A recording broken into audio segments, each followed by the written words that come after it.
Hi സുഹൃത്തുക്കളെ, നമസ്കാരം.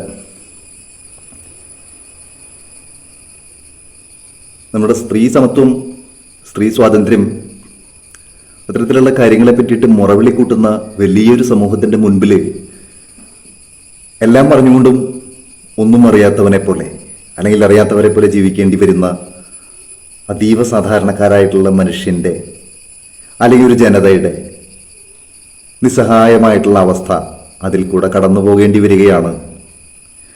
നമ്മളുടെ ഓരോരുത്തരുടെ വീട്ടിലും അമ്മമാരുണ്ട്, പെങ്ങന്മാരുണ്ട്,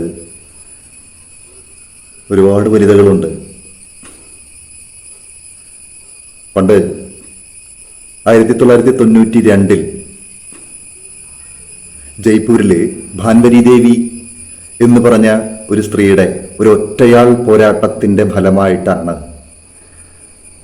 2013 സുപ്രീം കോടതി സ്ത്രീയുടെ സമത്വത്തിനും സുരക്ഷയ്ക്കും വേണ്ടിയുള്ള നിയമങ്ങൾ, തൊഴിലിടങ്ങളിൽ തൊഴിലെടുക്കുന്ന സ്ത്രീകളുടെ സമത്വം, സുരക്ഷ, സംരക്ഷണം, ഇത്തരത്തിലുള്ള കാര്യങ്ങൾക്ക് വേണ്ടി സമഗ്രമായിട്ടുള്ള ഒരു നിയമ പദ്ധതി രൂപീകരിച്ചത്.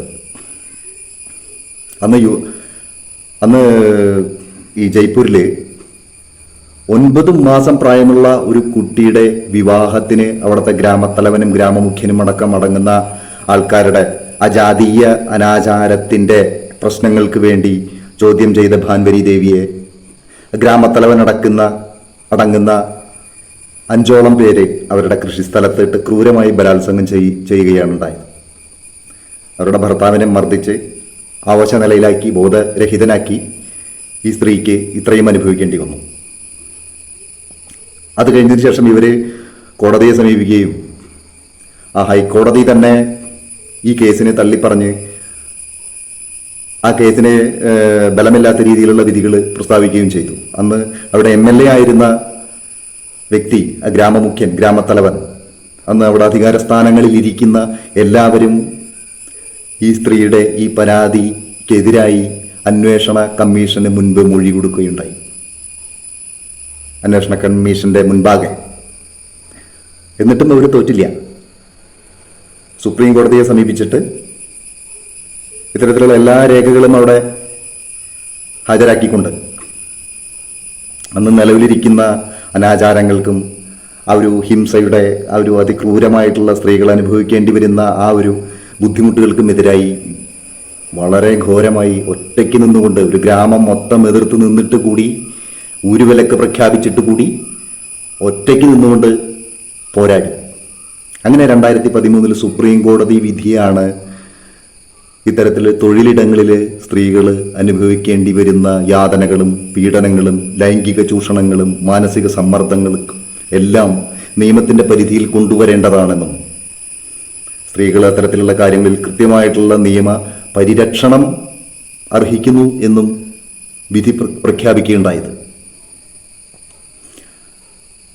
32 വർഷങ്ങൾക്ക് മുൻപ് നടന്ന ആ സംഭവം, ആ ഒരു സ്ത്രീയുടെ ഒറ്റയാൾ പോരാട്ടം ഇന്നും അവിടെ തന്നെ നിൽക്കുകയല്ലേ സുഹൃത്തുക്കളെ?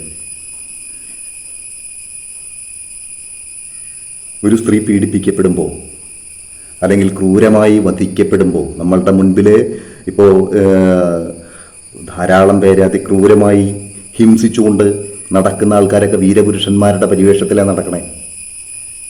അപ്പോൾ ആ ട്രെയിനിലിട്ട് ആ കുട്ടിയെ ക്രൂരമായി പീഡിപ്പിച്ചു കൊന്ന ഗോവിന്ദച്ചാമി, അതേപോലെ ആലുവയിലെ ആ ഒരു LLB വിദ്യാർത്ഥിനിയെ പീഡിപ്പിച്ചു കൊന്ന അതിമാരകമായി മുറിവേൽപ്പിച്ചുകൊണ്ട് നമ്മൾക്ക് എന്താ പറയുക, അത്രയും അതിക്രൂരമായി ഒരു നിർവചനങ്ങളില്ല. അമീറുൽ ഇസ്ലാം എന്നാണ് അയാളുടെ പേര്. ഇവർക്കൊക്കെ നിയമം ഒരു വിധി കൊടുത്തിട്ടുണ്ട്. പക്ഷെ അവർക്ക് അത് നിസ്സാരമായിട്ട് അവർ പുറത്ത് ജീവിക്കുന്നതിനേക്കാൾ വളരെ ഈസിയായി ഉള്ളിലെ ജീവിക്കുകയും സുന്ദരമായിട്ട് ഈ ഒരു ശിക്ഷയുടെ കാലാവധി കഴിഞ്ഞ് പുറത്തു വരികയും ചെയ്യുന്ന കാഴ്ചകൾ നമ്മൾ കണ്ടുകൊണ്ടിരിക്കുകയാണ്. സമീപ കാലഘട്ടത്തിൽ ഇപ്പോൾ കൽക്കത്തയിലെ RG കർ മെഡിക്കൽ കോളേജിലെ PG വിദ്യാർത്ഥി ക്രൂരമായി ബലാത്സംഗത്തിനിരയായി. 31 വയസ്സായിട്ടുള്ളൂ. അപ്പോഴും അവിടെയും ആ നരാധമന്മാർക്കെതിരെ അവരോടുള്ള അനുകൂലമായിട്ടുള്ള സമീപനങ്ങൾ ധാരാളം നടന്നു വരുന്നു.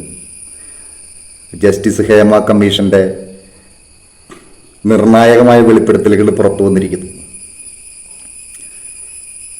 ഞാൻ ചോദിക്കുന്നത്, ഇത്തരത്തിലുള്ള ചില സംഭവവികാസങ്ങൾ ഉണ്ടാകുമ്പോൾ മാത്രം നമ്മളുടെ സാമൂഹ്യ സ്ത്രീ സംരക്ഷണ സംഘടനകൾ വളരെ വൈകാരികമായിട്ടുള്ള ചില പ്രക്ഷോഭങ്ങൾ ഉണ്ടാക്കുകയും അത് കഴിഞ്ഞതിന് ശേഷം താനെ അതെല്ലാം അണഞ്ഞ് ഇത്തരത്തിലുള്ള സംഭവമേ നടന്നിട്ടില്ല എന്നുള്ള രീതിയിൽ പോവുകയും ചെയ്യുന്നു.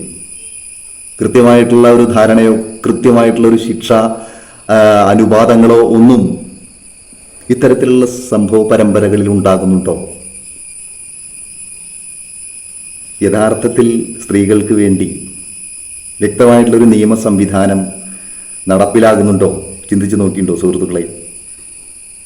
എത്രയോ തൊഴിലിടങ്ങളിൽ, എത്രയോ മാധ്യമങ്ങളിൽ, എത്രയോ മേഖലകളിൽ പുറത്ത് പറയാൻ മടിക്കുന്ന, ഭയപ്പെടുന്ന രീതിയിലുള്ള പീഡന പരമ്പരകൾ നടന്നുകൊണ്ടിരിക്കുന്നു. ഭയമാണ്. ഇത് ഇന്നും ഇന്നലെയും തുടങ്ങിയിട്ടുള്ള പ്രതിഭാസങ്ങളല്ല. ഇത് 1972 ബംഗാൾ ഭാഗത്ത് തന്നെ ഈ പീഡന പരമ്പരകളിൽ വെച്ച് അതിക്രൂരം എന്ന് വിശേഷിപ്പിക്കാവുന്ന തരത്തിലുള്ള പരമ്പര നടന്നതാണ്.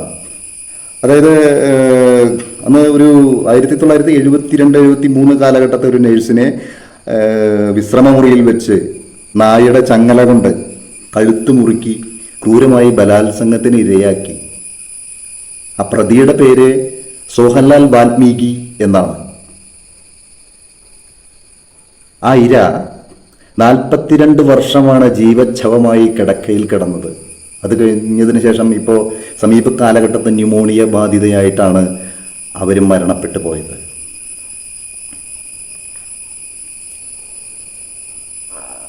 അപ്പോൾ ഇയാളൊക്കെ അല്പസമയം കഴിഞ്ഞപ്പോൾ ശിക്ഷാവിധികളൊക്കെ കടന്ന് പുറത്തു വന്നു. നമ്മൾ പവിത്രമായി ആരാധിക്കുന്ന സ്ത്രീത്വം എവിടെ? സ്ത്രീ നിയമം കൊണ്ട് കുറച്ച് നിരപരാധികളായിട്ടുള്ള ആൾക്കാരുടെ മെക്കട്ടയ്ക്ക് കുറച്ച് കുൽസിത മാർഗമുള്ള കുറച്ച് തന്തുന്നികളായിട്ടുള്ള സ്ത്രീകൾക്ക് കുതിര കയറാനുള്ള അവസരങ്ങളായി ഇതിനെ ദുർവിനിയോഗം ചെയ്യുക എന്നല്ലാതെ കണ്ട് യഥാർത്ഥത്തിൽ നീതി ലഭിക്കുന്ന സ്ത്രീകൾ എവിടെ, സ്ത്രീത്വം എവിടെ എന്നുള്ളത് മാത്രമേ ഞാൻ ചോദിക്കുന്നുള്ളൂ. എല്ലാവരും ചിന്തിക്കേണ്ടതാണ്. ഇത്രയും നീചമായ രീതിയിലുള്ള സ്ത്രീ പീഡനങ്ങൾ, പീഡന പരമ്പരകൾ, പുറത്തു പറയാൻ മടിക്കുന്ന തരത്തിലുള്ള ബുദ്ധിമുട്ടുകൾ അനുഭവിക്കുമ്പോൾ യാഥാർത്ഥ്യങ്ങൾ പലപ്പോഴും ഒളിമറവിൽ കിടക്കുകയാണ്. അധികാരസ്ഥാനങ്ങളിലിരിക്കുന്ന ആൾക്കാർ ഇതൊക്കെ വീണ്ടും പുതിയൊരു പ്രശ്നം വരുമ്പോൾ ഇതിനൊരു പരിഹാരമാവും. കാരണം ഇത് മാഞ്ഞു മറഞ്ഞ് അടിത്തട്ടിലേക്ക് പോയിക്കൊള്ളും എന്നുള്ള ധാരണയിൽ തന്നെയാണ്. സ്ത്രീ അമ്മയാണ്, സഹോദരിയാണ്, സ്വാതന്ത്ര്യം അർഹിക്കുന്നു, സംരക്ഷണം അർഹിക്കുന്നു. ഒരാശയം മനസ്സിൽ തോന്നിയത് പങ്കുവച്ചു സുഹൃത്തുക്കളെ. നന്ദി, നമസ്കാരം.